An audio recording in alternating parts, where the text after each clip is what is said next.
if we in his session here at COP28, that adaptation is inevitable and necessary.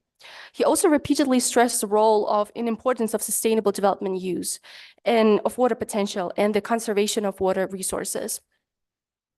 It should be noted that the water potential of our country is 40%, dependent on the flow of water from neighboring countries. And already today, Kazakhstan is beginning to experience a shortage of water resources. And according to forecasts, by 2040, it may face a significant shortage of them in the amount of 50% of the demand. And so basically, to briefly, the country today has created legislative foundations for adaptation of the water sector, and further concrete measures need to be taken. And here, a synthesis of both domestic measures and international support and regional cooperation is needed.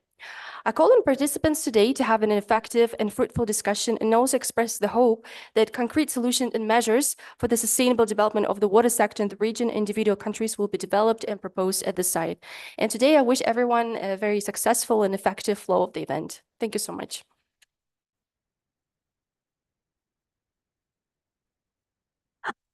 Thank you very much. I'd now like to invite Mr. Zafar Makhmudov up to the stage to also offer some welcoming remarks.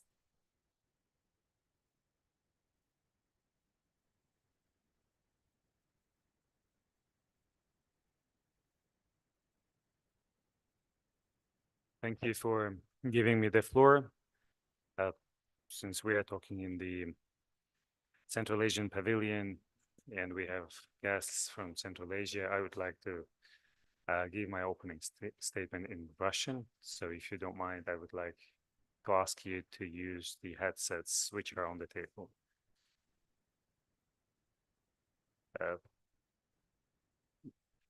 Во-первых, я хочу поблагодарить МЦЗТ и правительство Республики Казахстан и наши страны за организацию этого сайд-ивента.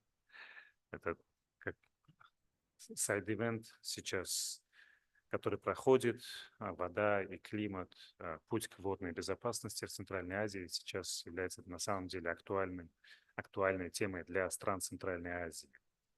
Недавно в Всемирном экономическом форуме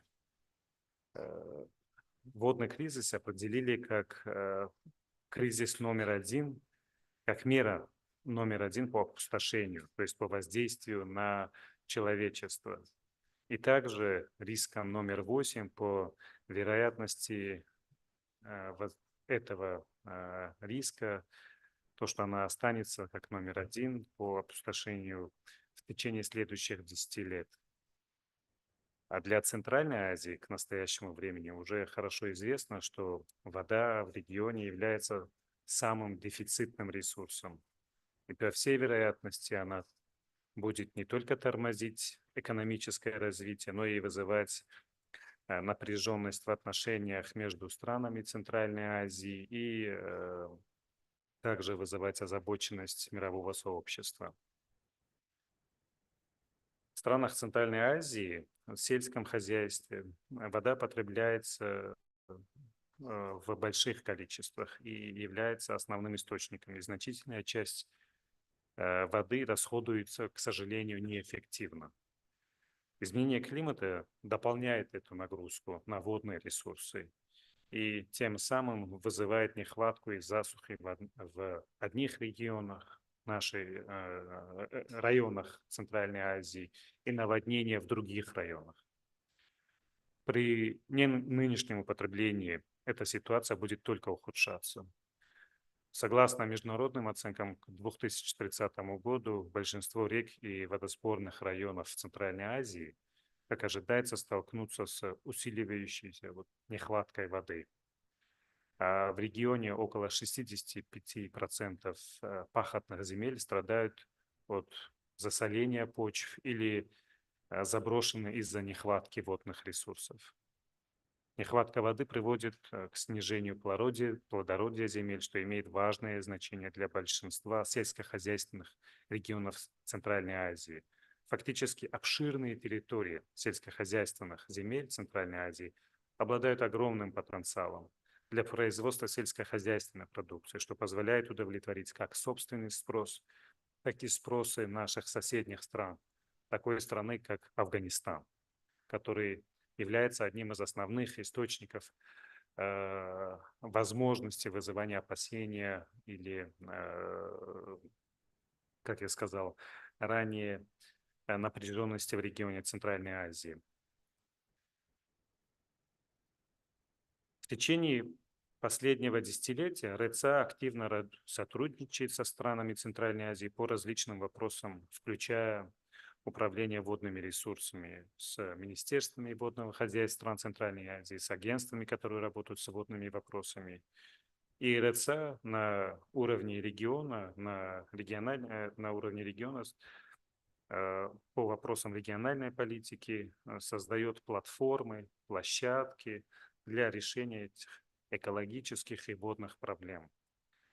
На данный момент региональный экологический центр является одной из ведущих региональных организаций, которые осуществляет проекты по управлению водными ресурсами в Центральной Азии. На сегодня у регионального экологического центра есть 2 малых и 1 большой региональный проект. Пока общий портфель этих проектов составляет $3,1 миллиона. Продолжительность этих проектов рассчитана с этого года, с 2023 года по 2027 год. И наши проекты в основном направлены на смягчение последствий высыхания Аральского моря. И также на оказание поддержки правительствам стран Центральной Азии в 3 областях, конкретных областях. Это управление водными ресурсами, модернизация системы водного управления и исследование трансграничных водных ресурсов и экспериментальные проблемы на местном уровне. Сама организация, региональный экологический центр, является проектной организацией, поэтому основные наши проекты являются пилотными для демонстрации этих пилотов, эффективности реализованных этих проектов. Поэтому как региональный экологический центр в области изменения климата, так и в области охраны окружающей среды и управления водными ресурсами мы вкладываем все свои усилия для того, чтобы у стран Центральной Азии была площадка, была платформа для того, чтобы они обсуждали проблемы и находили общие решения.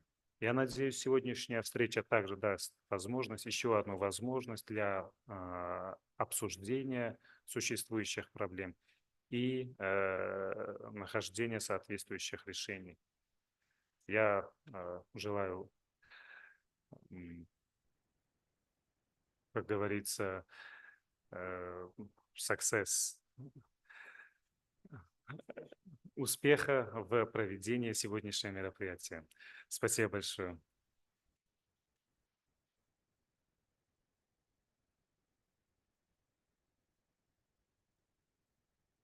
Thank you very much. As has been said by our opening speakers today, we're here to have an opportunity to share water-centric adaptation and learn from each other in this small group format here. So now I would like to introduce Mr. Daler Abdurazakzoda, to the head of the main department of Water and Energy Policy of the Ministry of Energy and Water Resources in the Republic of Tajikistan, to come share some of the work that's taking place there.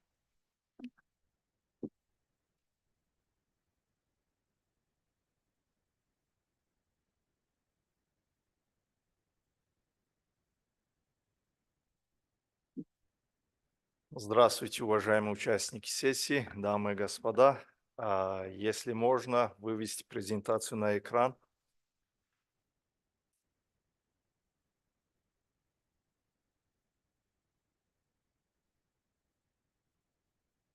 В целом, моя презентация посвящена вкладу реформы водного сектора Республики Таджикистан в решении вопросов адаптации к изменению климата и устойчивого развития водного сектора. Я думаю, что наш опыт может быть интересен и для стран региона.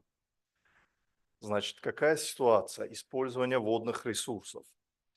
В целом мы в Таджикистане из поверхностных и подземных водных источников в год используем около 13 миллиардов кубометров водных ресурсов. Из этого объема 3 кубокилометра приходится на бассейн реки Сырдарья и 10 на бассейн реки Амударья. Водопользование в секторах экономики. Значит, самым большим водопользователем у нас является сельское хозяйство, на него приходится 85% водозабора. Второе важное направление – это вот коммунальные услуги, питьевое водоснабжение 5%, промышленность 5% и остальное – это другие сектора экономики. Какие вызовы у нас имеются, которые непосредственно влияют на водный сектор? Самым важным и основным является изменение климата. Значит, за последние 50 лет объем ледников у нас уменьшился на 30%, и эта тенденция продолжается. Таяние ледников приведет к увеличению водопотребления в сельской местности за счет повышения температуры и изменения водопотребления сельскохозяйственных культур. Это приведет к изменению к режима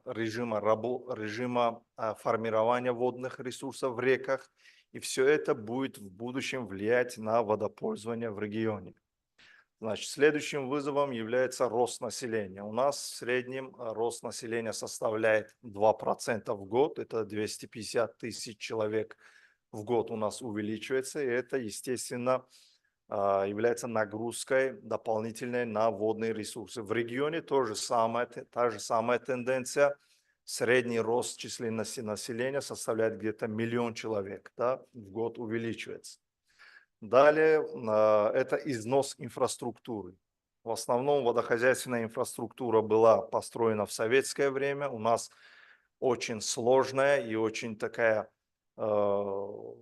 финансоемкая или очень много финансов потребляет вот гидротехническая инфраструктура, которая требует модернизации.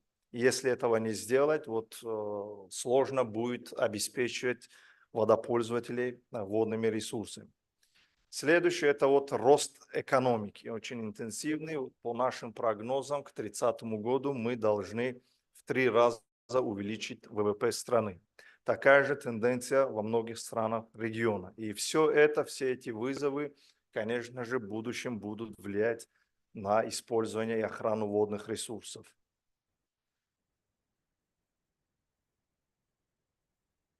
Следующий слайд.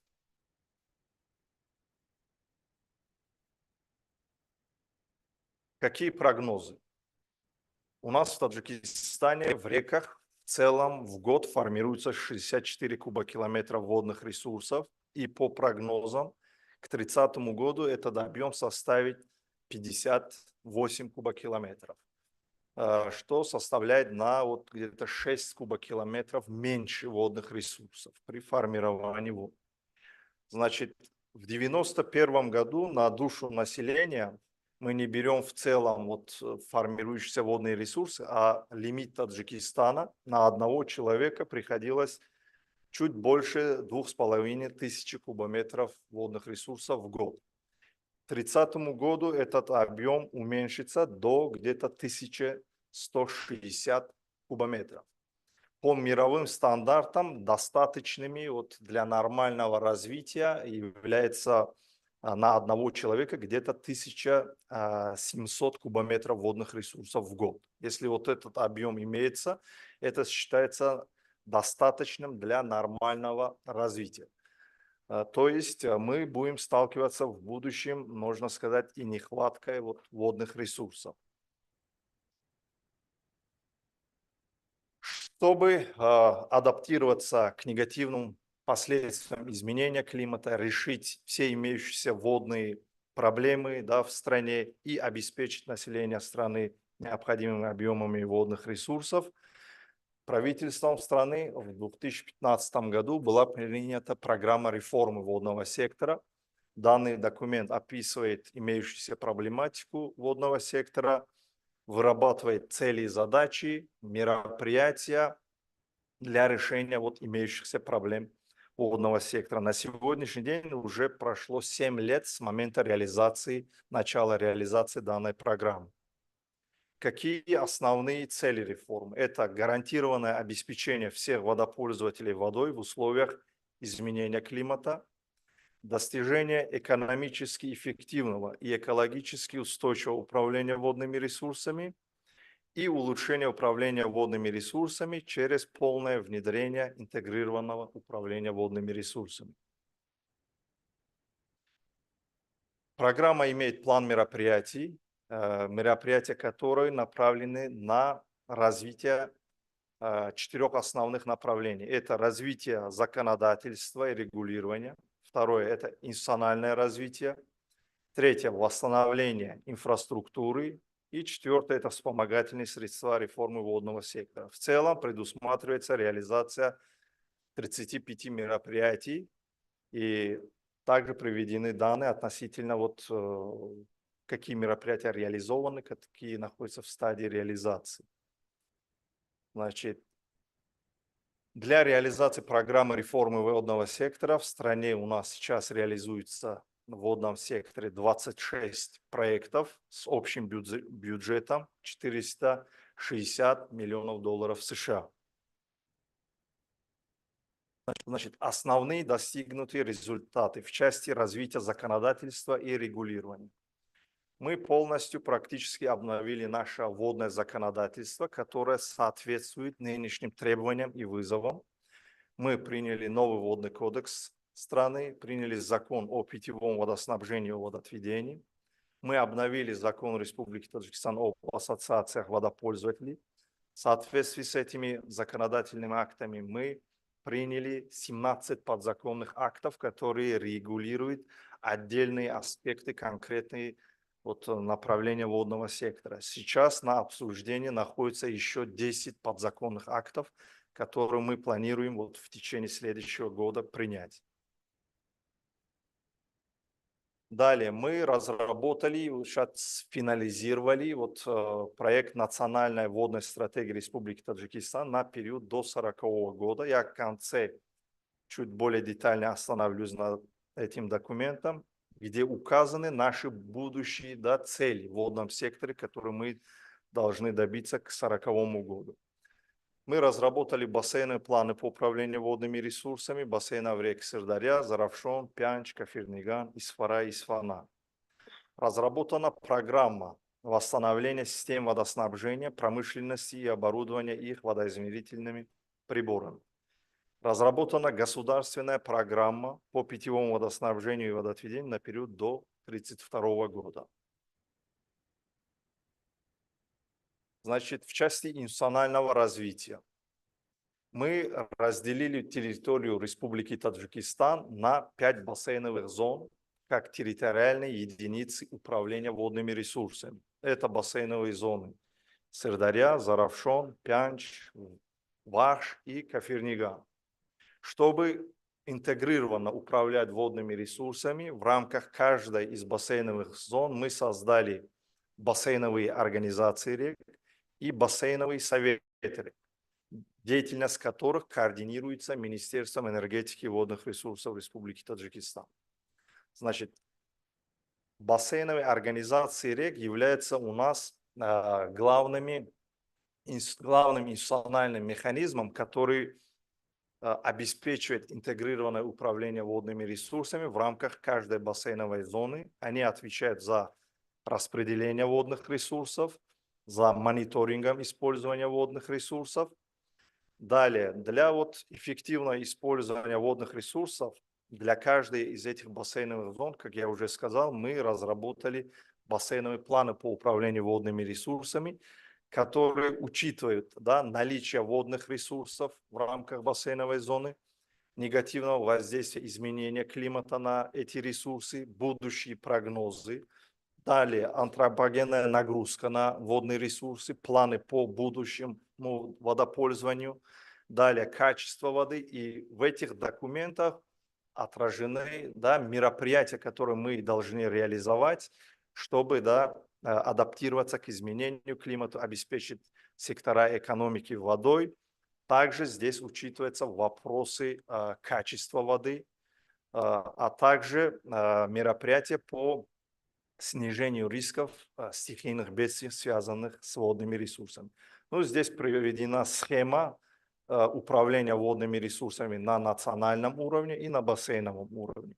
У нас на национальном уровне самым основным координирующим органом является Национальный водный совет, деятельность которого, да, координирует или же организовывает Министерство энергетики и водных ресурсов.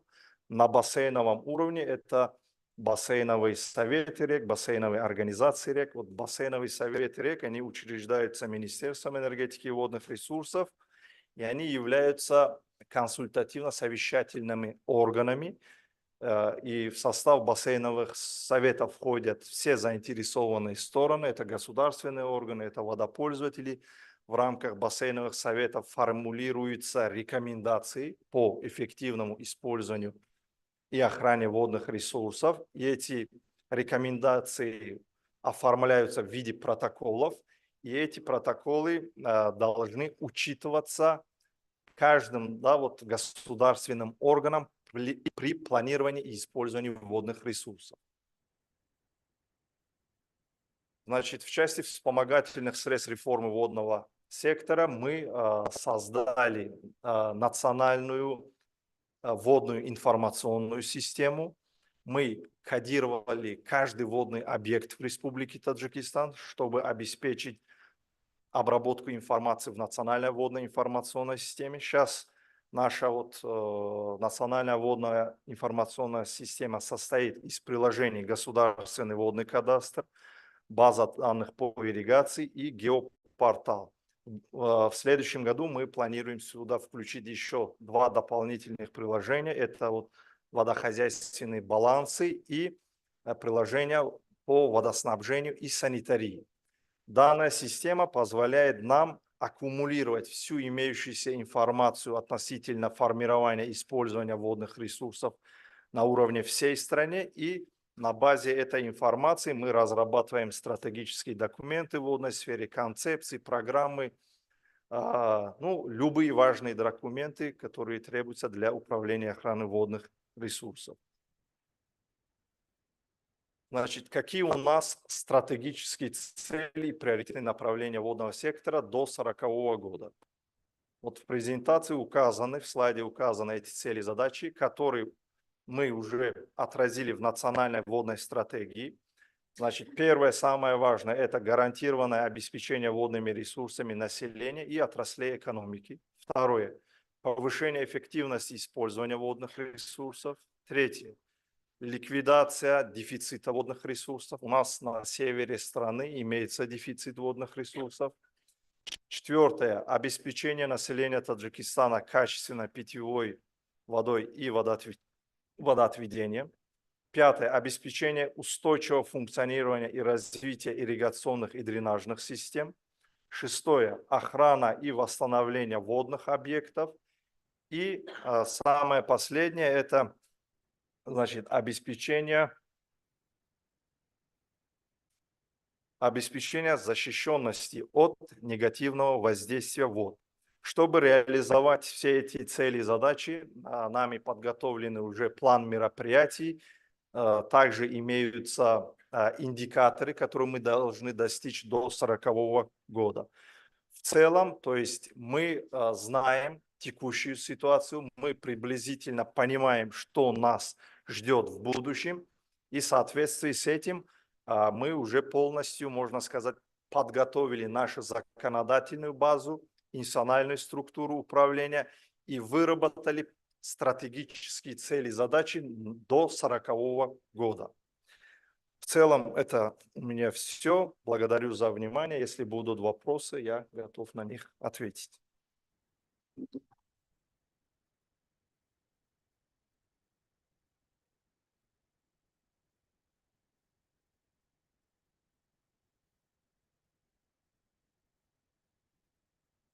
Thank you very much, Mr. Abdurrazak Soda, for that really enlightening presentation to hear about the approaches that Tajikistan is taking for integrated water resources management and climate adaptation. I think that'll set us up really well for our panel discussion in a few moments. First, I'm going to take just a minute to walk through a initiative that we have been in discussions with several countries in the region about, called the Water Tracker for National Climate Planning. And if we could get that second presentation up.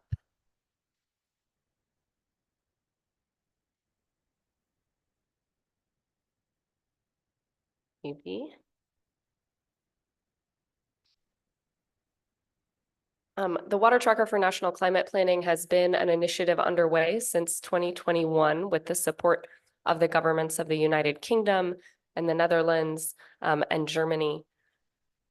We have had several early discussions with Central Asia, including with CAREC, directly with Kazakhstan and Kyrgyzstan, and understand that it, within the context of the innovative work already occurring in the region, may be a useful tool along with some of the other programs that will be discussed by our panelists this afternoon.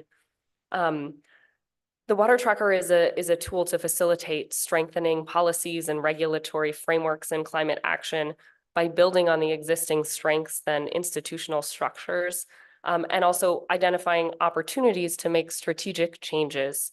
And all of this is intended to support the creation of a really strong enabling environment for climate action and investment.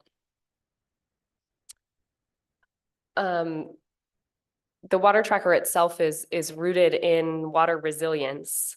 Resilience referring to, when the slides come up, we can just jump into them as they're there, but I'll keep going a little bit. Okay. It was there for a moment.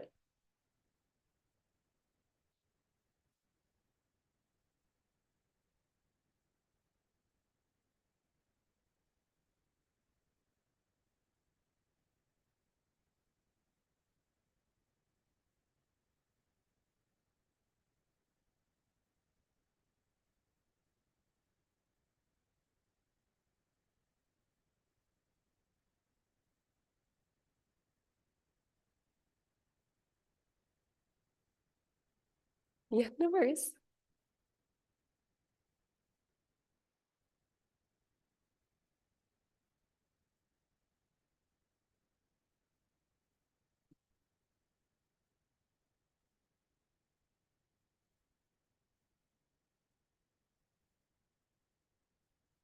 Excellent. Thank you. Perfect. So the Water Tracker is rooted in the concept of water resilience. Resilience referring to the ability of a system to adapt, to transform and recover from impacts. And in our definition of this, we include both flexibility and robustness, the combination of those two elements together, creating resilience. And thinking of the approach to water resilience requiring a mix of inclusive governance, innovative water management, and appropriate technological innovation. It's critical to be talking about this now at COP, because many of the approaches that we are collectively discussing for climate action, in fact, take water as an input, both climate adaptation and mitigation, including our water-related investments. So we need to consider the trade-offs as we just heard from Mr. Abdur-Zakzoda, in the water sector reforms, trying to guarantee water for all users. And as we do that, there are certain trade-offs and opportunities within that conversation that we look at going forward. How we consider these opportunities associated with the just transition will determine how successful our efforts are and how climate resilient we become. The Water Tracker specifically asks a couple of questions. Can't tell if I'm just pushing this wrong or it's slow. Oh. Next slide. Okay. The Water Tracker is specifically looking at a couple different questions. How can we set up the best enabling environment for water resilient climate action, including water related investment? And then how can we ensure adaptability over time? How do we connect projects and programs across sectors, that integrated approach that was mentioned earlier? And how do we promote effectiveness and learning in those programs? The water tracker looks at how water is reflected in our planning documents and how that might contribute to economic, social, and ecological resilience. There are four main components of the tool. We look at water within climate plans, institutional and governance frameworks, how water is connected across sectors, and then financing and implementation of water sector, not only water sector, but water-centric climate solutions. The water tracker uses NDCs as an entry point, so that we're coming at this not just through the water sector, but looking at climate planning as a real opportunity to leverage water as a resource to make connections and create effective climate action. Then looking at how ministries explicitly consider water, how energy, agriculture, health, how we're considering water across and between sectors. And then at the development and implementation level of projects and programs, how are we developing and implementing those projects in a way that continues to look at water, climate, security, food, energy, nexi? As has been spoken about today, we know there are many challenges being faced by the Central Asian region. They're one of the most vulnerable regions in the world, as has been said by our speakers. They very much understand that nexus I just mentioned of climate and water and food and energy and security. All of those issues are at the heart of decision-making. And understand that addressing them one at a time or addressing them in a piecemeal fashion may just contribute to worsening the other issues. So partners in the region have already expressed the need for implementing projects in a coordinated approach. Key institutions in the region have established institutional frameworks that support the work that we're doing. And so we're happy to facilitate that. And we know that much progress has already been made. We can go 2 slides ahead now. I'm not sure what's. The water tracker looks at these main objectives, like I mentioned, promoting this shared vision of water resilience across sectors, across policy frameworks and levels of governance. Looking at providing clarity and evaluating the ambition and efficacy of national climate planning and action. We know that's been a major topic this week, especially within the global goal on adaptation and the global stocktake, looking at how we're measuring and tracking and thinking about adaptation in a way that's useful for countries. How do we support the value chain around water-sensitive investments? We believe that water resilience is also key to economic resilience, and we want to ensure that those linkages are being made explicit. And then the water tracker is just one tool, and the idea with that is to promote many other tools and frameworks that are effectively looking at how to climate-proof projects across sectors. So moving forward, we are pleased to have a representative of the UK government with us this morning, especially because we are honored to have an announcement earlier today for further support of this program through the UK. So the next phase of the work will build on initial recommendations, looking at transformational alliances, methods, and approaches, and new forms of collaboration to move forward, specifically focused on addressing key capacity needs, facilitating peer-to-peer learning, tools and resources to enhance water resilience, and leveraging the partnerships such as those that have already been established in this region. So to continue this conversation today around the opportunities and tools and initiatives that are happening in the region. And I'm very pleased to have all of you in the room. I know it's a small room today, but I hope it will be a productive dialogue following this. So I'd like to invite our panelists up to the stage. We have Peter Bentley from the Foreign Commonwealth and Development Office of the United Kingdom, Vidisha Samarasekara from the International Water Management Institute, and Sonoy Boyansnev from the International Fund for the RLC.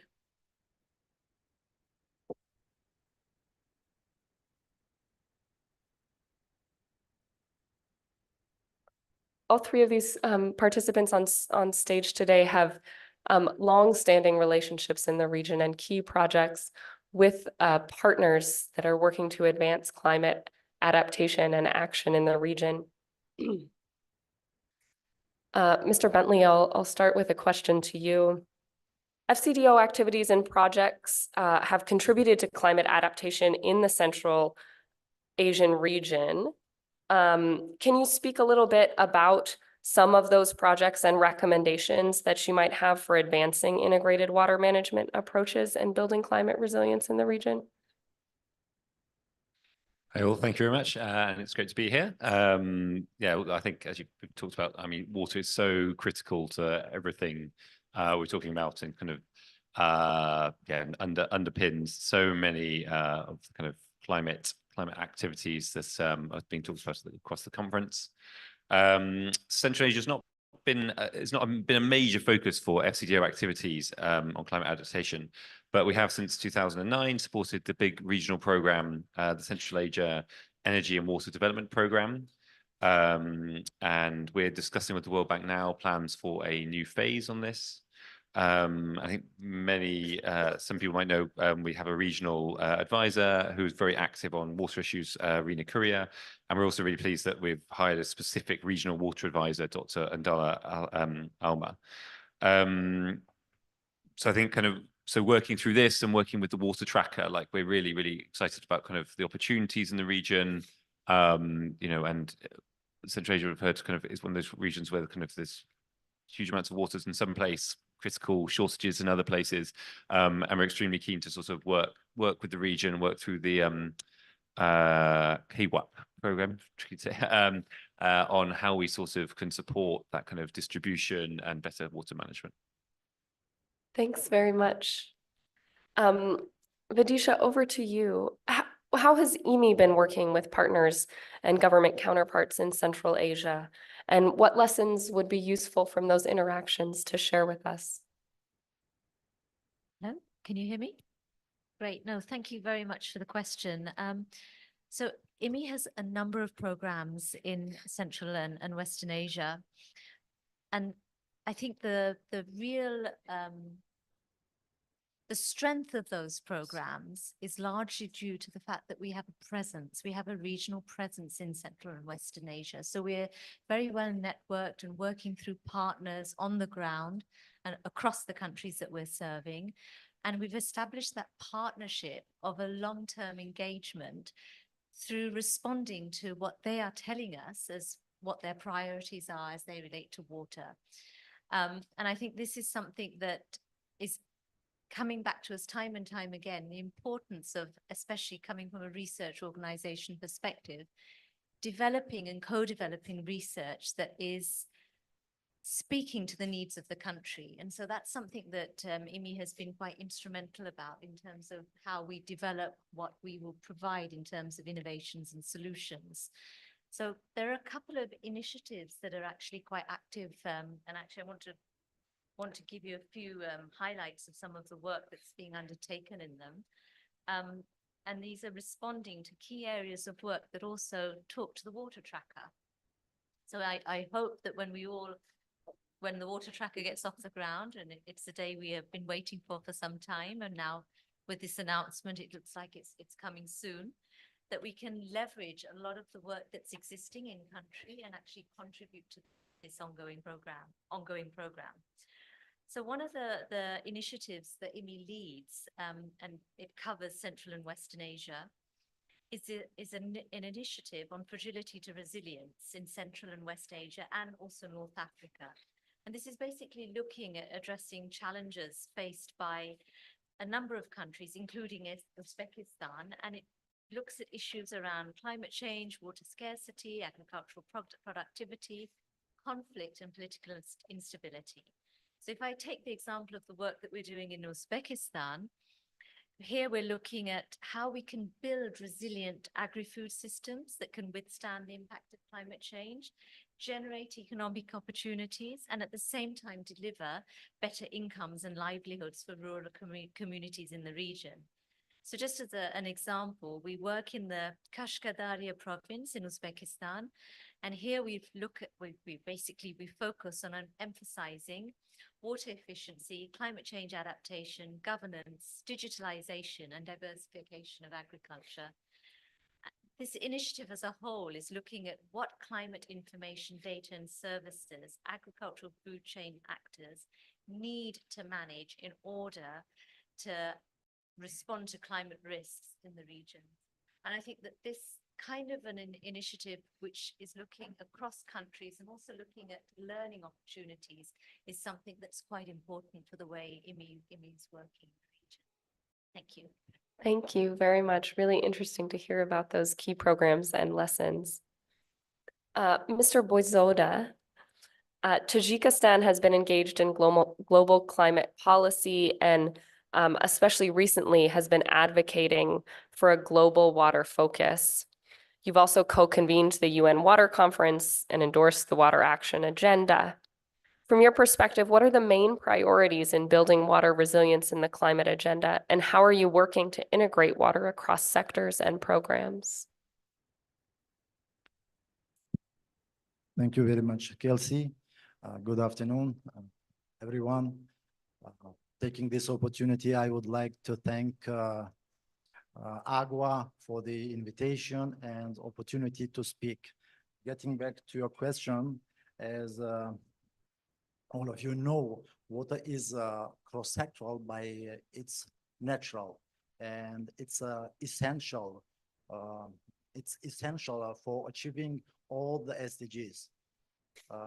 It should be provided. It should be core element for achieving all those SDGs. And taking this into account, Tajikistan and the Netherlands as co-hosts of this historical UN 2023 Water Conference determined cross-sectorality as one of the three main principles of the preparatory process and the conference itself. And as a result, one of the main outcomes of the conference was a call to include water in all the UN processes and activities, including energy, biodiversity, food, and climate as well. And thanks to these outcomes, Tajikistan and the Netherlands were invited by the UAE to co-lead of the water agenda of the COP28 and further advance outcomes of the UN 2023 Water Conference. And actually, for COPs, we have started our journey earlier in 2021 when jointly with a coalition of more than 30 member states and organizations organized Water Pavilion. Overall idea behind it was demonstrating that water is not only a victim of the climate change, but it's also is part of climate solutions for mitigation and for adaptation.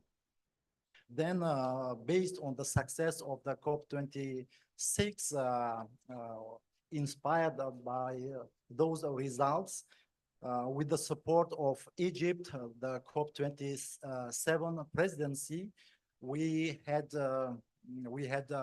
more better presence in COP27, doubling our activities, our events, and having water pavilion be opened by a few of head of states and head of governments.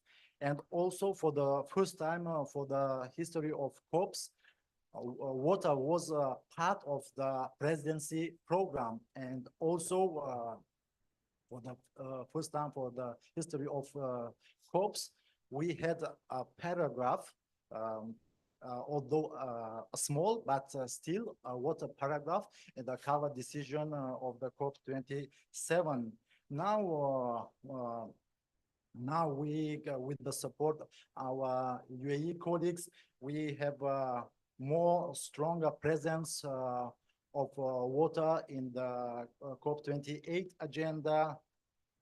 The first Water and Food Day is part of the official presidency program, and we had identified 3 priority water topics, which are urban water resilience, freshwater challenges, and water resilient food systems.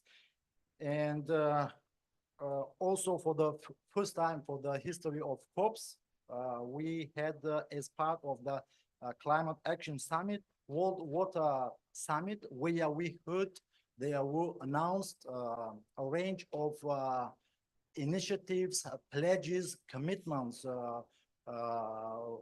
political ones as well as financial ones. For example, MDBs announced that they are going to double impact from climate water financing, and our president announced that we will double our capacity regarding the producing hydropower electricity, and also will double our volume of water reservoirs as mitigation and adaptation actions. And also these days we are having 2 ministerial events, one dedicated to freshwater challenges, another to water resilient food systems, which as a result of which we are expecting a few tangible outcomes.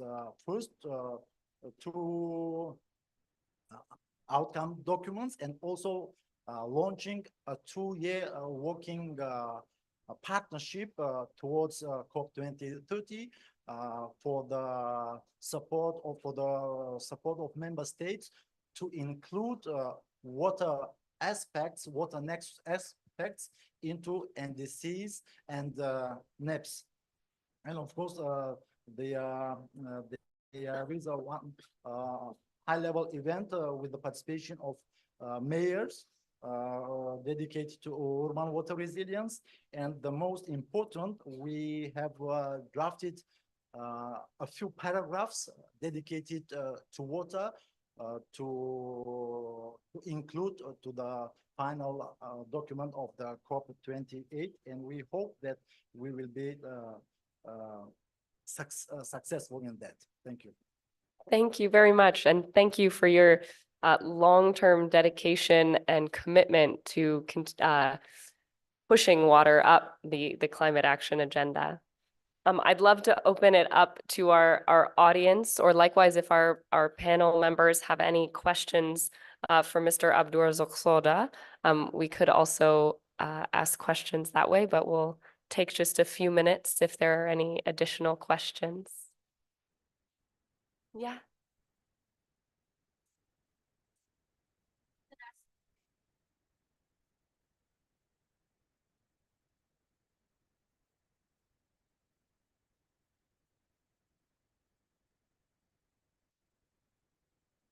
In fact, I'm so glad to run into this panel.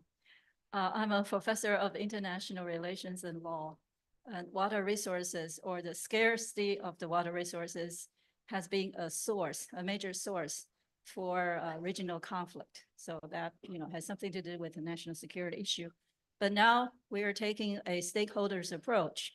So I'm wondering what kind of thing or measures that you have done in terms of engaging the public.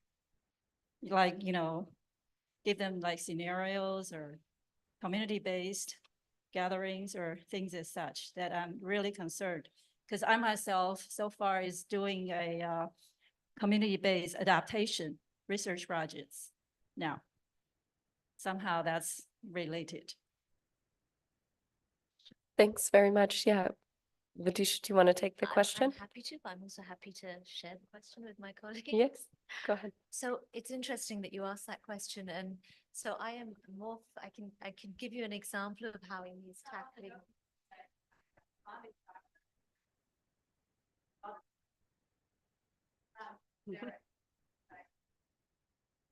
Okay, but in terms of the question that you're asking about, how do you engage around conflicts, differing perceptions also, I guess, around water and solutions, etc. So one of the things that we're finding, and I'm going to draw an example from the MENA region that we are, and it's a project that I'm actually working on, is at the start of the project, we have incorporated in the design a very strong participatory stakeholder engagement process. So even before we started the project, we designed the project with the inputs of the stakeholders. So local communities, end users, the project beneficiaries, in addition to the group that was actually providing the funds to finance this project over the longer term. And we found that that initial dialogue really helped to bring people on side and also help us also frame the solutions, because it helped our understanding from the very beginning of the project. So I think this is one of the approaches that's also being used across the way we're implementing our work, which is to seek that input early, but to continue that engagement over the lifetime of the project. So you're not just coming in at the beginning and then dropping out. You continue that process. That builds ownership, that also builds a rigor from people who really live and know the issues around water and can really contribute also towards providing the solutions that meet their immediate needs. So absolutely. Absolutely. Yes, if you allow me, I also would like to add some words. Here, I also would like to share with you the example with regard of organizing the UN 2023 Water Conference. As I've already mentioned,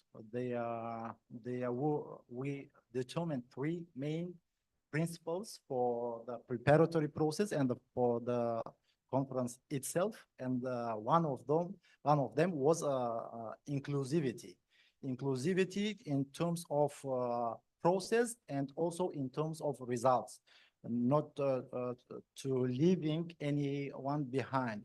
And therefore, there was organized 5 regional consultation events, just to give opportunity for all the stakeholders, including member states, MDBs, private sector, major groups, to speak and to be heard. Also, there were round of 2 stakeholders consultation regarding identification of the 5 interactive dialogues of the conference itself, because there were plenary meetings in the framework of the conference, and also there were 5 interactive dialogues to give opportunity for other stakeholders rather than member states to speak. For the plenary meetings, mostly member states could make contributions and to be their statements for the interactive dialogues. We gave opportunity for all of the stakeholders to speak and to be heard. And also in the framework of the conference, we provided opportunity for major groups to organize 4 special events. Also, in addition to those interactive dialogues, and in addition to all of these, their work range, I think, more than 300 side events, just for all the interested stakeholders to have opportunity to make contribution to the conference. And I hope that we were right and we achieved access in engaging stakeholders as towards the preparatory process and the conference itself. Thank you. Thanks very much. Go ahead. I was going to talk kind of in very slightly general terms, but the kind of on the water tracker, I mean, a big part of this is kind of this enhancing climate resilience. And as Kelsey said about this kind of strengthening water resilience in national planning. And as you mentioned, our minister this morning kind of announced this 39 million for just transitions for water security program. And so where we're investing in things like the water tracker and water transition. So one of the big drivers for the UK is this kind of locally led adaptation, working with local partners. So in all kind of our projects and things, there's an expectation of kind of how that's working with kind of local actors and things. So although it's a national planning tool, that you know, we're pushing sort of that kind of local principles of locally led adaptation, where kind of that filters down to the lowest level, but also kind of that they're involved in their own decision making. Again, not specifically around the water tracker. That's our overall kind of UK FCDO approach that we're pushing a lot more on that, and you can sort of really starting to see kind of proof of concept around how working with local actors is really kind of critical, kind of all up to the national level, but sort of it does also need to be nationally owned, to take that kind of top down and bottom up approach, and sort of obviously meeting somewhere in the middle. Great. Thank you very much for the question and for the excellent responses. Are there any other questions? Sure. Come use a microphone just in part for our interpreters.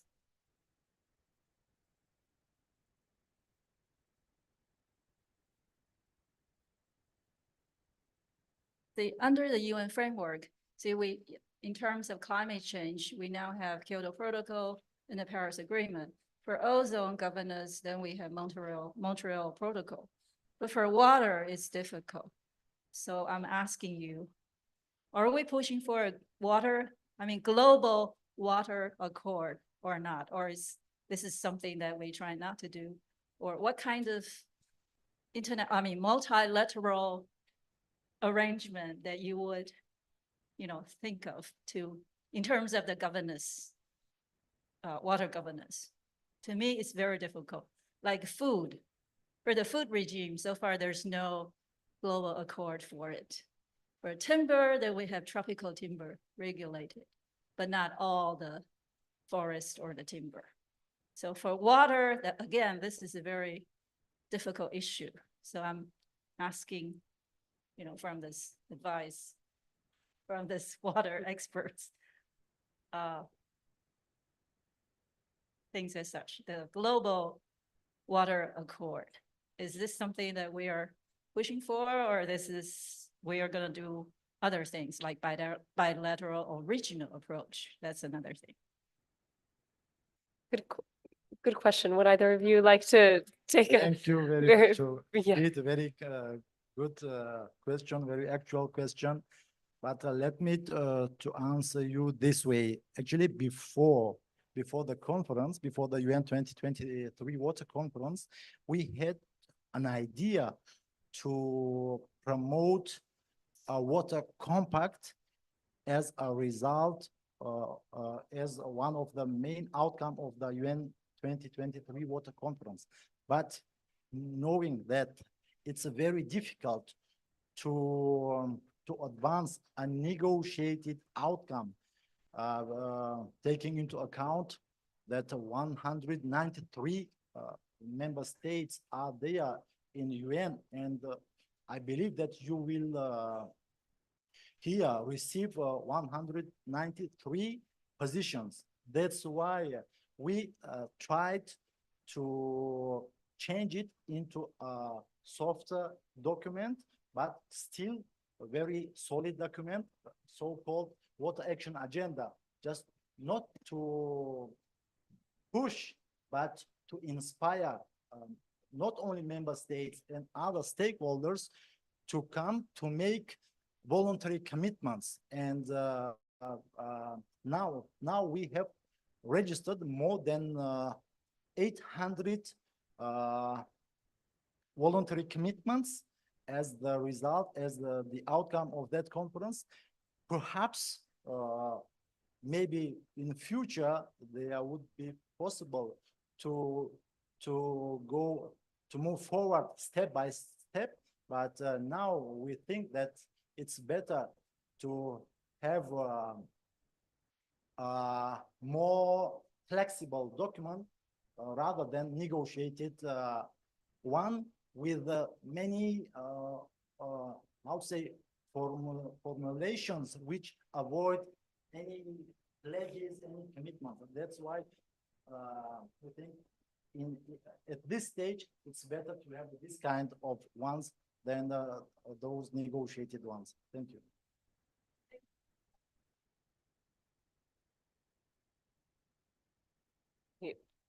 Thanks very much. Yeah, this is a good question and something we certainly also go back and forth on in our work, whether water should just be integrated into all of the other agendas, climate, the other global initiatives, and be a part of that rather than separate, or whether the separate is necessary. But as Mr. I'm going to mess it up again. Boizoda mentioned, the water action agenda is a really good place to start. I think we'll go ahead and close the session. Thank you very much for spending your time with us today. Thank you to our panelists for their very insightful interventions. And thank you to our speakers. I hope you enjoy the rest of COP.